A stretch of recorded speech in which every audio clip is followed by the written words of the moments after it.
ನಾನು ಹೂಗಳನ್ನ ಕಟ್ತೀನಿ ಅನ್ನೋದಕ್ಕೇನು? I tie flowers ಅಂದ್ರೆ ಹೂಗಳನ್ನ ಕಟ್ತೀನಿ.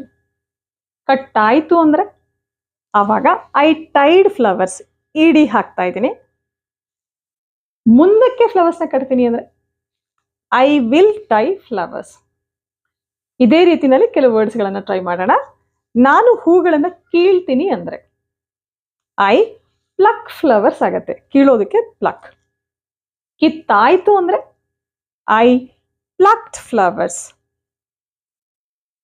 ಮುಂದಕ್ಕೆ ಕೀಳ್ತೀನಿ ಅಂದ್ರೆ ಐ ವಿಲ್ ಪ್ಲಕ್ ಫ್ಲವರ್ಸ್ ಆಗತ್ತೆ. ಹಾಗೆ ನಾನು ಹೂಗಳನ್ನ ಸಂಗ್ರಹಿಸ್ತೀನಿ ಅಥವಾ ಕೂಡಿಸ್ತೀನಿ ಅಂತ ಹೇಳಿದ್ರೆ ಐ ಗ್ಯಾದರ್ ಫ್ಲವರ್ಸ್ ಆಯ್ತು. ಪಾಸ್ಟ್ ಟೆನ್ಸ್ ಆದ್ರೆ ಐ ಗ್ಯಾದರ್ಡ್ ಫ್ಲವರ್ಸ್ ಇಡಿ ಹಾಕ್ತಾ ಇದ್ದೀನಿ. ಮುಂದಕ್ಕೆ ಹೂಗಳನ್ನ ಕೂಡಿಸ್ತೀನಿ ಅಂದ್ರೆ ಐ ವಿಲ್ ಗ್ಯಾದರ್ ಫ್ಲವರ್ಸ್. ಹೀಗೆ present tense, past tense, future tense ನ ಪ್ರಾಕ್ಟೀಸ್ ಮಾಡ್ತಾ ಇರಿ.